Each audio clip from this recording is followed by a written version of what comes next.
Hey guys, Viggoman here and welcome back to another episode from Summerset. Today's episode is the final episode from Summerset and I'm so happy to finish off this project. I love the way it turned out and I really hope that you guys liked it as well. Today we are building the lighthouse, which we talked about in the previous episode, and I gotta say, it turned out great. And I've also taken one of you guys' suggestions for naming this place.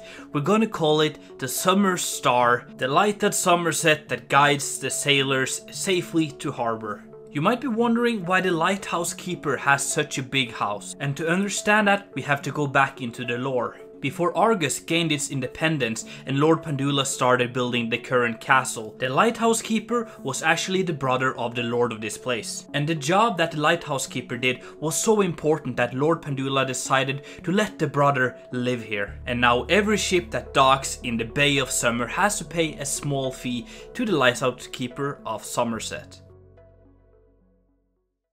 Let's take a moment to appreciate the view from here. You can see the castle in the back and then the lighthouse and the manor in the front here. I think this looks really cool and I'm very happy with how it turned out. It's such a scenic kind of view from this place, so that's really cool. Let me know down below what you think of this place, and if you have any ideas and feedback, make sure to just keep them coming, you know. Always appreciate some feedback on my build.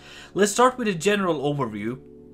So the idea was that we had this bigger manor that the lighthouse keeper lived in, and as I told you in the lore, there's reasons behind the wealth. It's not super wealthy, but it's wealthier than the common people of Summerset, and that's why he has like a bigger manor, but also the bigger lighthouse. In the front here, we can actually see some ruins of the first lighthouse here. It was built further out on the cliffs here, but over time it just didn't stand up to the weather here. It's pretty rough all the way out here on the cliff into the ocean. So they decided to go back and build up a newer, more massive looking lighthouse, which is this one right here. So that looks really cool. I love the slanted walls here, and then of course the top where we have this iron cage for the fire, and it's like somewhat detailed, but of course it's mostly a utility, so the walls are really plain, but I think that makes sense. And then we have two buildings here. So in the middle we have like the house for the family of the lighthouse keeper. It looks pretty cool. I decided to add this tower here just to I guess make the wealth a little bit more visible in a way. And then we have this building here, which is a house for the servants, and also a small chapel all the way at the edge here. And as you can see, we have a little bell tower next to that. In the front we have this wall, like a shelter wall, so it's built just like, tall enough so that all the wind that is coming this way will kind of, not hit the people here. So it's kind of sheltering from the wind, but also possibly the waves. Imagine a heavy storm, I imagine the waves could get pretty high. So this wall is here for sheltering the back area here. Then we have like a little a little yard, I guess, for them here in the middle, and then a little adjacent building here for just storing the firewood. It's connected to the fields here through this cute road. You can see it's like winding down here. It's not straight at all, and it just kind of follows the landscape a little bit. I think it looks really cool. And then there's a little gate, mostly for visible. The lord here was not allowed to fortify this, since of course the history is part of the family that they took this place from. So by fortifying this, it would kind of make a threat. So it's just like a visible gate just to separate the manor from the rest of the town here. Now let's start with the building here in the middle, which is the manor, or the actual manor and the house for the family. So the way to get into this place is through this little area here. I love the balcony here, and one thing I want to point out is something I'm trying to be better at, is these weatherings. I've always tried to don it a little bit, but do it more in a color way instead of like I always do weathering on the walls here. We can see there's a slight gradient here, but here you can see we have like limestone and then dark sandstone and then normal sandstone. I think it works. Similarly, I did that on the bell tower here. And close up it looks a little weird, but from like a little far away, it works. Anyway, let's get back to the showcase here. So, there's this cool porch area here up top. There's a balcony as well. And a little garden area here. Yeah. So let's walk up here and then into the house itself. So you come in here, there's a small hallway. You can go yeah, left and right and straight ahead as well. In here is the kitchen area. So a cool kitchen area, little storage, nothing too big. And then to the right here we have one of the bedrooms.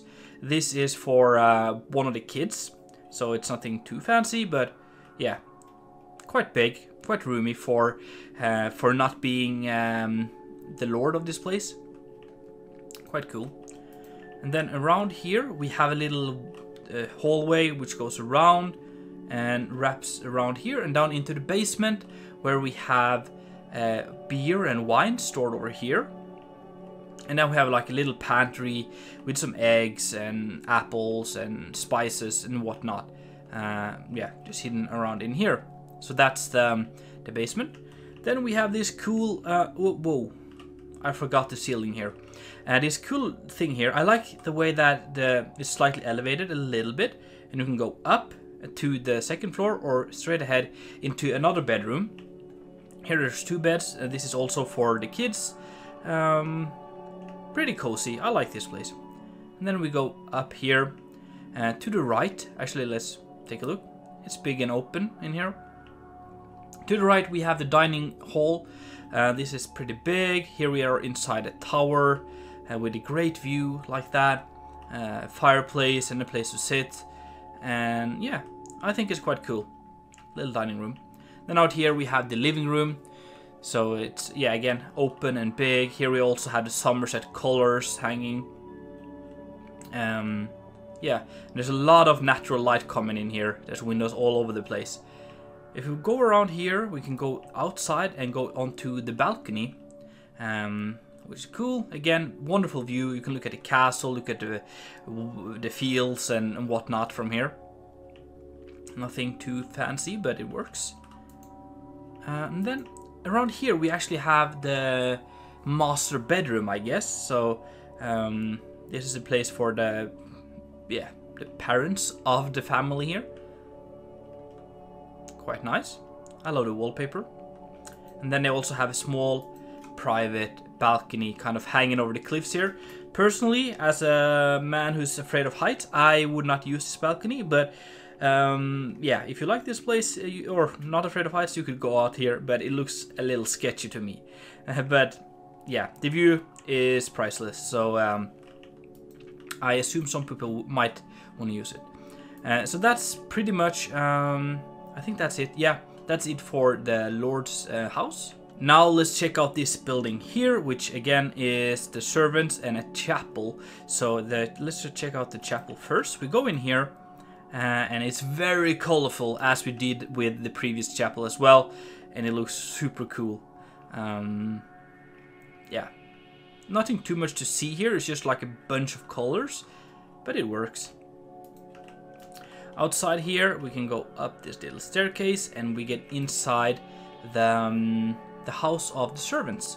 So they have like a little living quarter down here where they eat. There's a fireplace, they have some storage and pretty much everything they need here. And a little kitchen as well to prepare some simple food here below the staircase. And then we go upstairs here. Yeah, we have some storage and all that sort of stuff. And then in here we have bunk beds. So here we have 6 beds for the servants. They have a little area here to sit down, play some games and relax when they're not working. There's a little oven here to heat up this place, and this is like, I guess, a boudoir, or I don't know, like a place for some of the lady servants to come in here and like fix clothing and things like that. So that's kind of tucked behind here. And there's also a little ladder going upstairs to like a little attic over here, just like some storage and whatever you might want to use this for. And then we only have the lighthouse left. Before we check out that, let's look at this wind-swept tree here. As you can see, it kind of follows the line here, where the wind would come over and the tree just kind of follows that. Looks pretty cool. There's also a wind-swept tree over here, just kind of clinging onto on side of the wall here. And again, just kind of telling the story of how harsh this environment here is. Before we check out the lighthouse, let's just quickly check out the storage room here. This is where we store all the firewood. So it is just a big pile of firewood in here, and a place to like chop it up into smaller bits and all of that stuff. And then the lighthouse itself is quite boring. We have this little walking area which just wraps around, yeah, just like that. And then in here, it's just a staircase. The walls are pretty thick and all that sort of stuff, just to make sure it can stand this harsh weather. So there's nothing inside here at all. We can go up this ladder here, and then we get to the top where we have the fire, which is guiding the sailors. One thing I want to point out, again, just kind of pointing out some of the details. Look at the vaulted ceiling here. I tried to add like some stains from the smoke. So you can see that it's kind of hard to see, but here we have white plaster, and then we have light gray plaster, and then we have like worn light gray plaster, just kind of adding a gradient from the light, and then just some stains from the smoke here. As I said, this was the last episode from Summerset, which means the next video will be from Osterham, so stay tuned for that. Anyway guys, thank you so much for watching. I really do hope that you enjoyed. If so, make sure to smack that like button, and if you haven't done it already, make sure to subscribe. It's been Viggoman, and I'm out.